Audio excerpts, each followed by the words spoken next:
शिव नाम का सबसे ज्यादा उच्चारण करने वाले, शिव तांडव स्तोत्रम का निर्माण करने वाले रावण को आज हम सभी बुरी नजर से देखते हैं। हम जानते हैं कि रावण एक राक्षस था। रावण ने अपनी पूरी जिंदगी पाप करते हुए गुजारी, मगर उसकी बुद्धि और उसकी विचारों की एक ऐसी झलक जो अगर हम अपनी लाइफ में अप्लाई करें तो कुछ शक्तियां जो हमारे अंदर मौजूद हैं, कुछ बातें जो हम अक्सर इग्नोर कर देते हैं, कुछ ऐसी सोच जिस तरफ हम कभी ध्यान ही नहीं देते, वो इस तरह से काम करने लगेगी जैसे वाकई हमारी जिंदगी महज एक जिंदगी नहीं, इसे चलाना, इसे जीना भी किसी चमत्कार से कम नहीं। मैं आपको बस रावण की वो नीतियां बताना चाहता हूं जो युद्ध के दौरान उसने अपने परिवार के सामने रखी, जो उसकी खुद की सोच थी कि अगर स्वयं मृत्यु भी उसके सामने खड़ी हो तो उस सिचुएशन को किस तरह से हैंडल करना है। सिर्फ वही चीज हम रावण के नजरिए से देखने की कोशिश करेंगे। तो बस आप जुड़े रहो इस वीडियो में आखिरी तक। तो चलिए दोस्तों शुरू करते हैं। भाई सबसे पहले रावण चाहते थे कि संसार उसे वीर कहे, ना कि कायर। इसी वजह से वो एंड में पीछे नहीं हटे। जब एक एक करके सारे भाइयों और बेटों का वध होने लगा था तो रावण समझ गया था कि अब बात कुछ और है। वो जिस नजर से अपने शत्रु को देखने की कोशिश कर रहा था वो महज कोई साधारण इंसान नहीं है, यहाँ कोई शक्ति भी मौजूद है।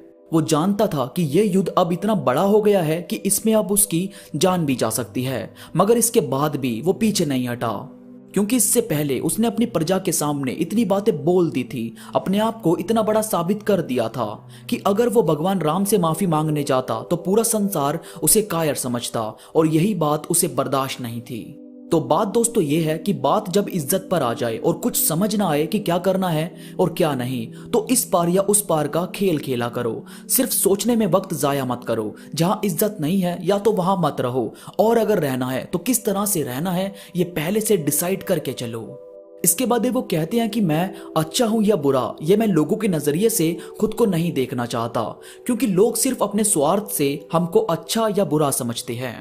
आज की दुनिया में लोग उसे देवता समझते हैं जो उसके साथ अच्छा करता है, बजाय इसके कि वो वाकई में अच्छा है या नहीं। आपने ये कहते हुए तो बहुत सारे लोगों को देखा ही होगा कि जब हम किसी को समझा रहे होते हैं कि भाई उसके साथ मत रहे, वो ठीक बंदा नहीं है, तो सामने वाला जवाब क्या देता है कि मुझे क्या लेना देना कि वो दूसरों के साथ कैसा है, वो मेरे लिए बहुत अच्छा है और इतना काफी है। तो यहाँ रावण यही समझाने की कोशिश कर रहे हैं कि लोगों की नजर से खुद को मत देखो।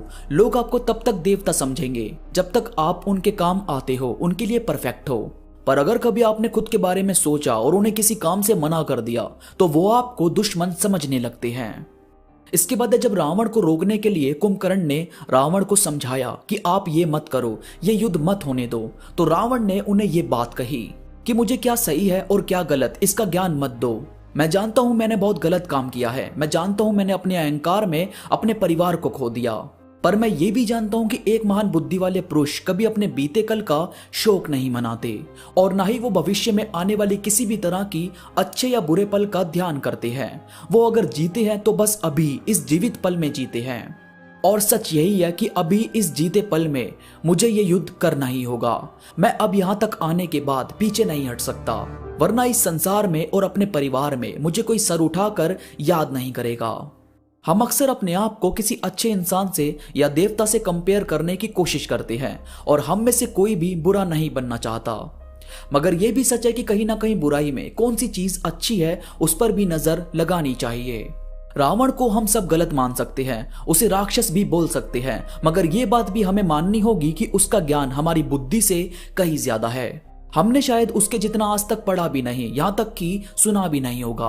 उसको चारों वेदों का ज्ञान था, उसको हर तरह के अस्त्र शस्त्र बनाने आते थे, अच्छी बुरी दोनों तरह की शक्तियों को वो खुद में काबू करता था, पर हम सिर्फ ये याद रखते हैं कि उसने दीन दुनिया को सिर्फ पाप दिया है और कुछ नहीं।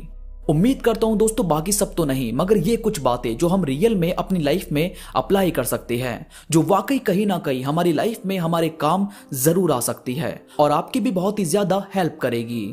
अगर आपको इस वीडियो में कुछ भी पसंद आया हो तो भाई लाइक जरूर करना, और कमेंट में मुझे भी बताओ कि आपको कौन सी बात सबसे अच्छी लगी।